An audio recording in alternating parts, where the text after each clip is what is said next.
오늘의 주요 뉴스입니다. 어제 하루 코로나19 신규 확진 환자가 51명이 추가돼 누적 확진자는 12,535명으로 늘었습니다. 신규 확진 51명 가운데 지역 발생이 31명, 해외 유입이 20명입니다. 사망자는 추가되지 않아서 누적 사망자는 281명이 유지됐습니다. 무더기 확진자가 나온 러시아 화물선이 고열 환자가 없다는 거짓 신고에 이어서 전 선장이 코로나19 확진 판정을 받은 사실이 추가로 드러났습니다. 서류만 제출하는 전자검역의 한계가 드러나면서 항만 방역체계 개선이 시급하다는 지적이 나오고 있습니다. 도축장에서 1,500명 이상의 집단 감염이 발생한 독일은 해당 지역에 대해 공공장소 봉쇄 조치에 다시 들어갔습니다. 다음 달 4일부터 식당, 호텔 등의 영업을 재개하는 영국은 필요하면 언제든지 영업 중단 등의 조치를 다시 시행하겠다고 밝혔습니다. 남자 테니스 세계 랭킹 1위 노박 조코비치가 코로나19 확진 판정을 받았습니다. 한국 여자 프로골프 KLPGA 투어가 예정된 경기도 포천해안 골프장에 코로나19 확진자가 방문했던 사실이 드러나 공식 연습 라운드가 취소됐습니다.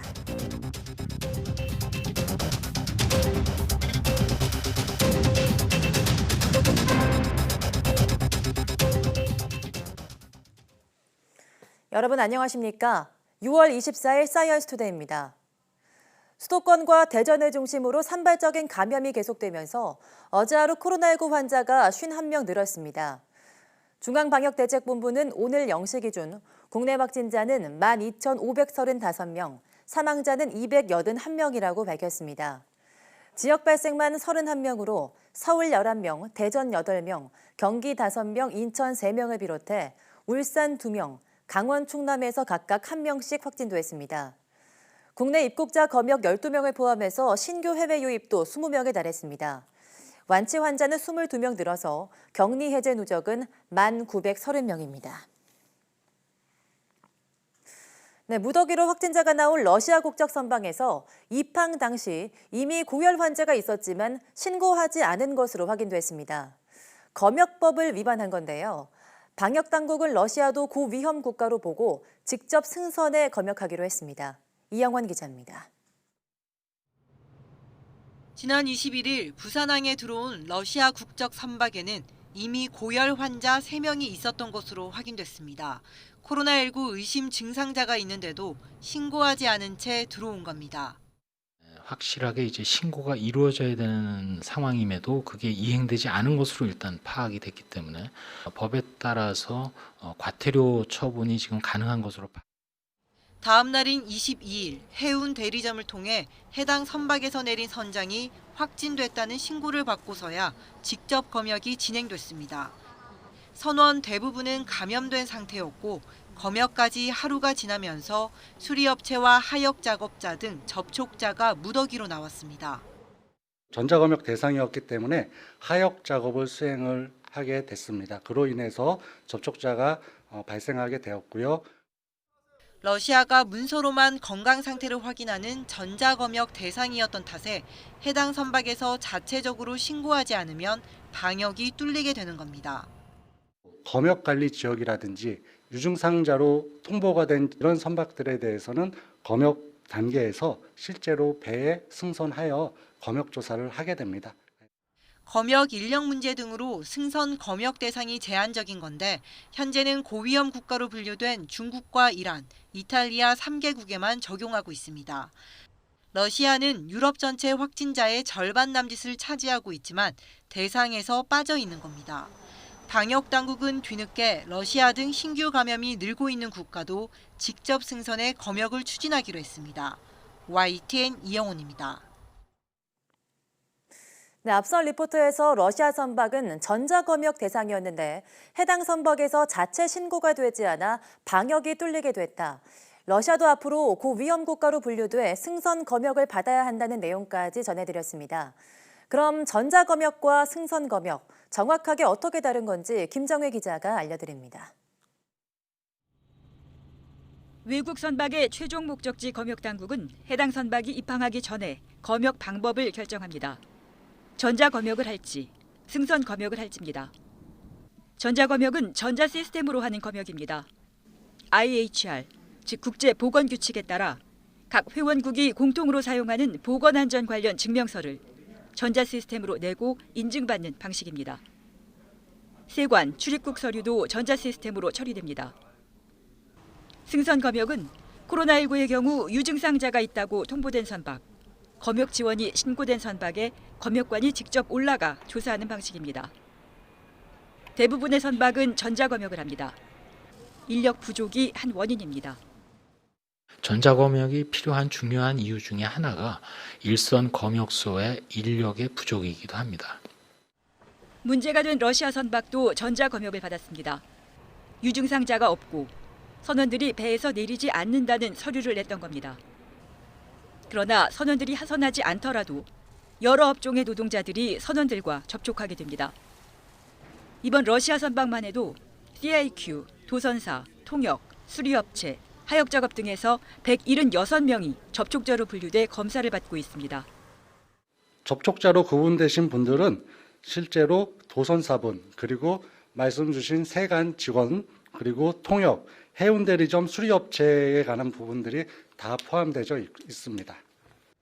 사실상 서류에만 의존하는 전자검역의 한계를 보여주는 대목입니다. 때문에 여건을 제대로 반영한 방역체계 개선이 필요하다는 지적이 나옵니다. 부산항에 입항하는 선박은 하루 평균 50척, 러시아 선박이 정박한 감천항에는 하루 14척 정도가 드나듭니다. 지금의 방역체계로는 자칫 제2의 러시아 선박이 나올 가능성도 무시할 수 없어 보입니다. YTN 김정희입니다. 코로나19 진단과 감염 여부를 상담해주는 번호, 바로 1339인데요. 그런데 여기서 일하는 상담 직원이 코로나19에 감염된 것으로 확인됐습니다. 노조 측은 이 직원이 증상이 있었음에도 미리 계획하지 않은 연차를 쓰는 것에 부담을 느꼈다고 주장하고 있습니다. 보도에 김주환 기자입니다. 서울 영등포구에 있는 이레 빌딩입니다. 이 건물 7, 8, 9층에 국민건강보험공단 고객센터가 입주해 있습니다. 각 층별로 약 130명의 상담사가 근무하고 있는데 코로나19 관련 1339 상담 업무도 병행하고 있습니다. 이 건물 9층에 근무하는 30대 남성 A씨가 코로나19 확진 판정을 받았습니다.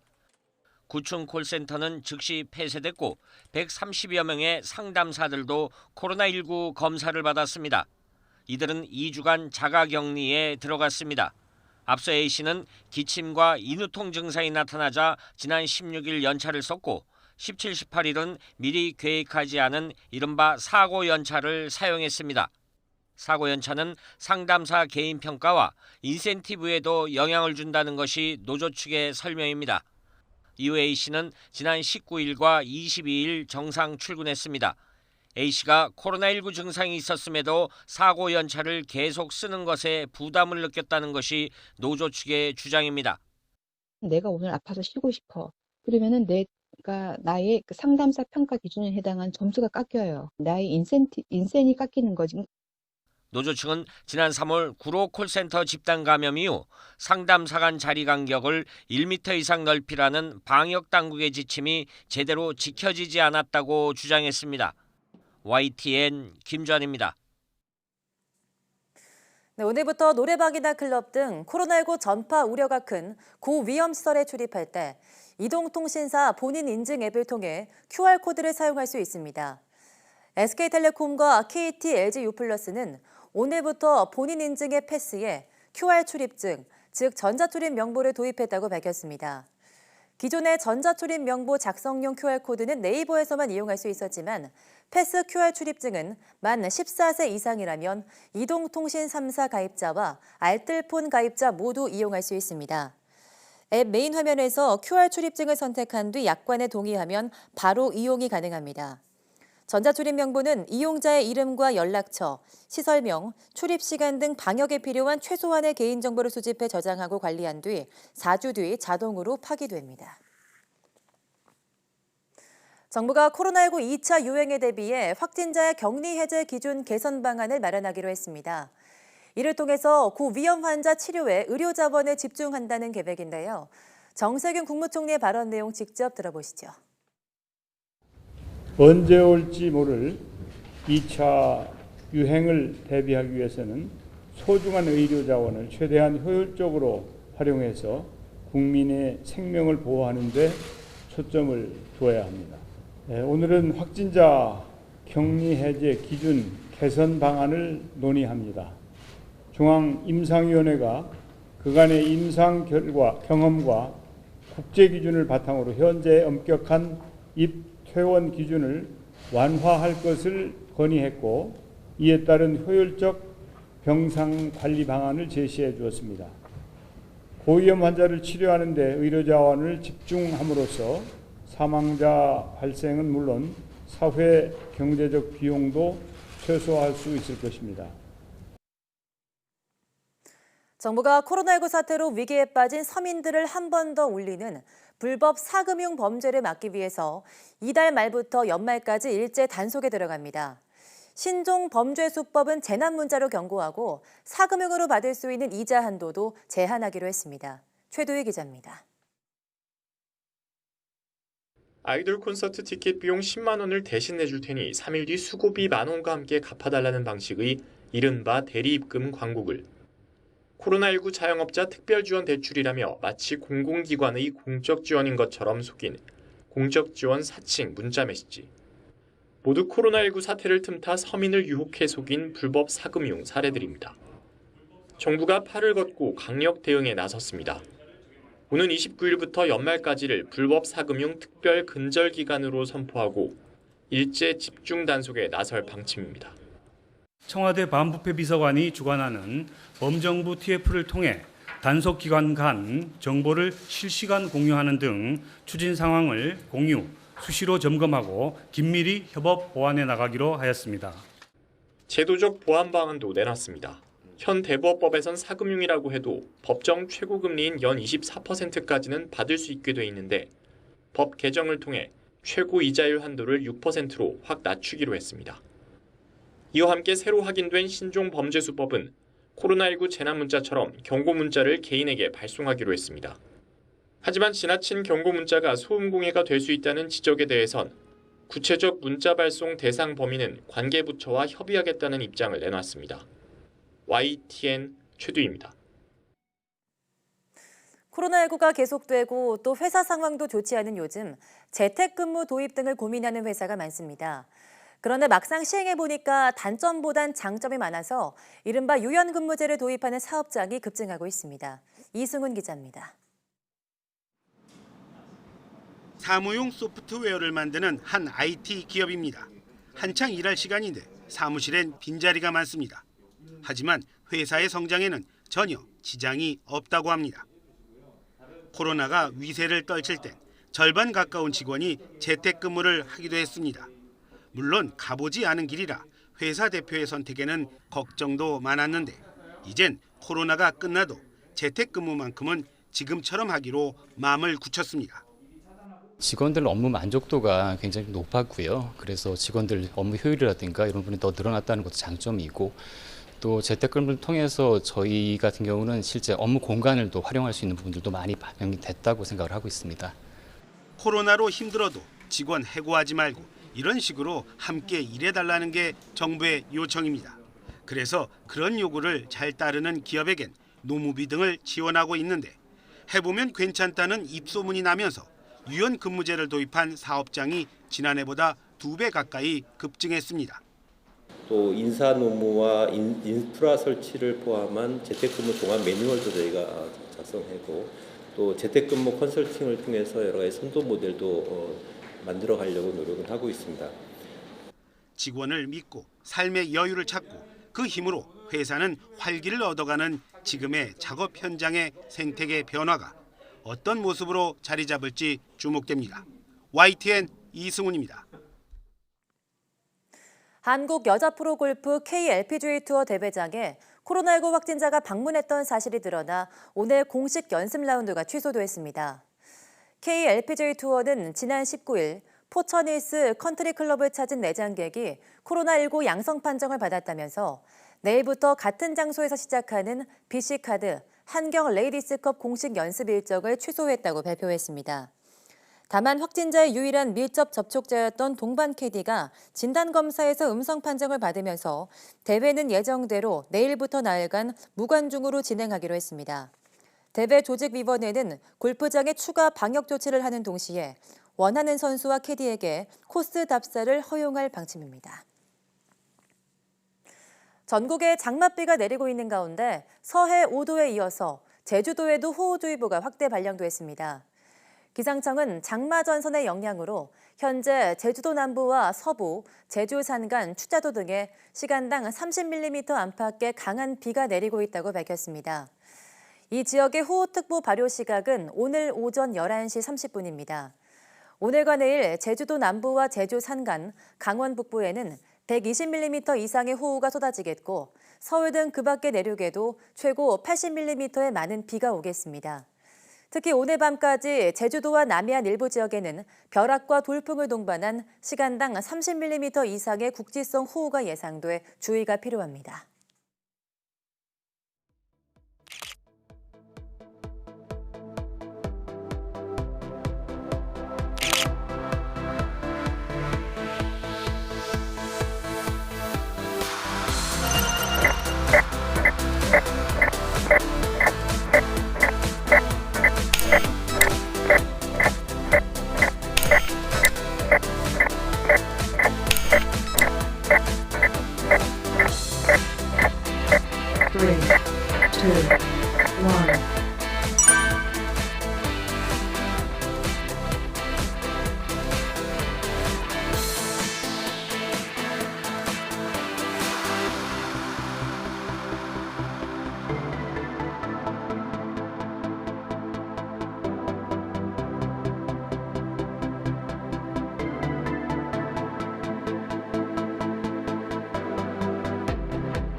미국에서 코로나19 전염이 계속 확대되면서 전체 50개 주 가운데 절반인 25곳에서 코로나19 환자가 증가세인 것으로 확인됐습니다.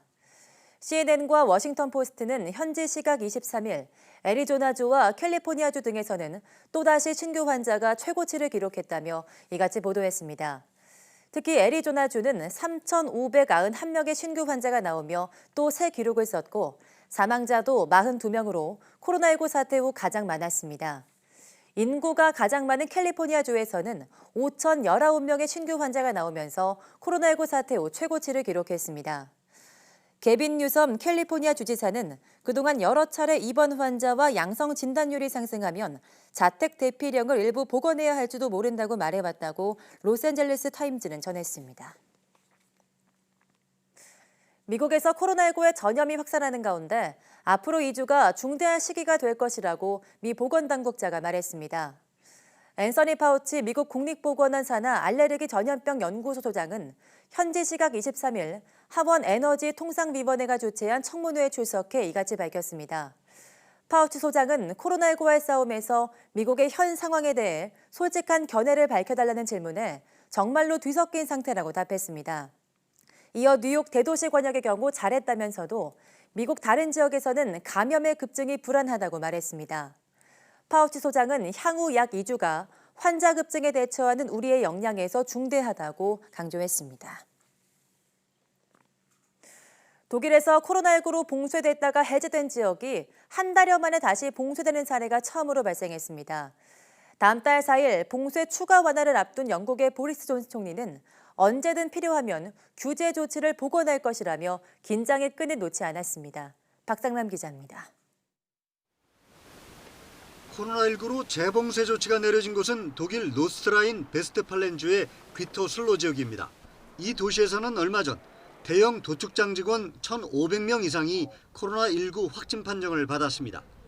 아르민 라셰트 주총리는 현지 시간 23일 기자회견에서 귀토슬로 지역에 대해 이달 말까지 공공장소 봉쇄 조치를 시행한다고 밝혔습니다. 이에 따라 영화관이나 체육관, 수영장, 술집 등의 영업이 중단되게 됐습니다. 모처럼 일상을 회복했던 주민들은 실망감을 감추지 못했습니다.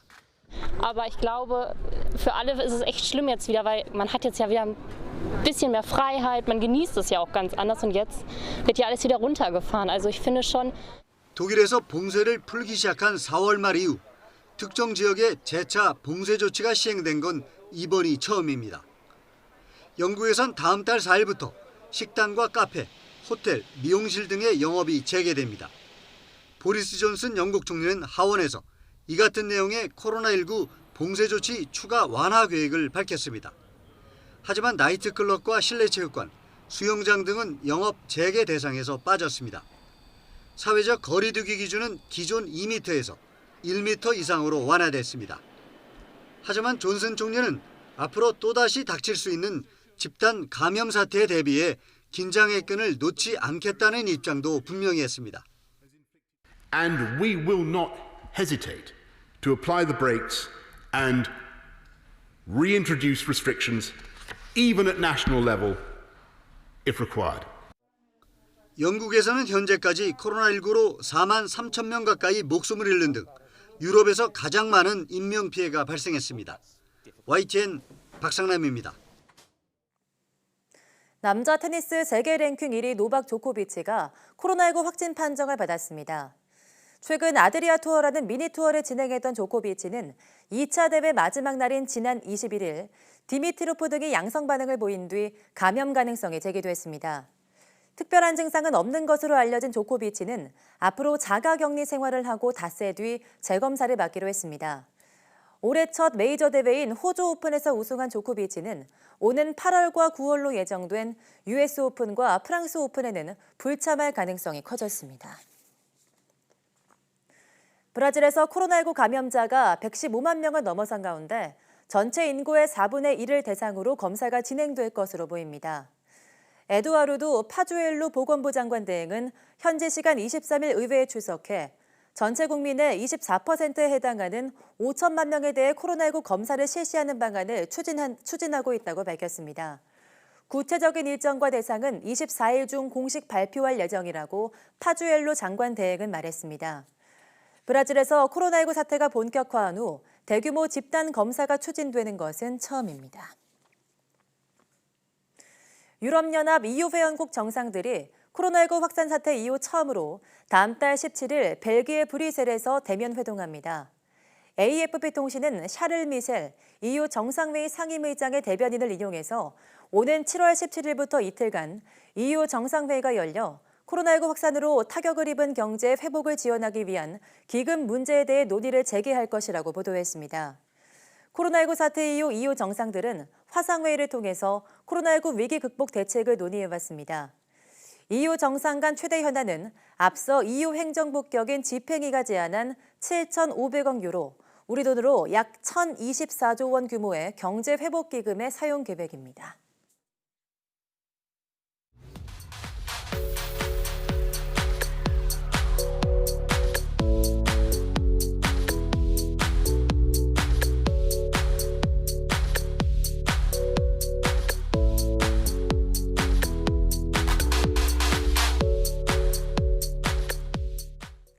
요즘 전 세계인들이 가장 주목하는 부분이 바로 코로나19 백신이죠.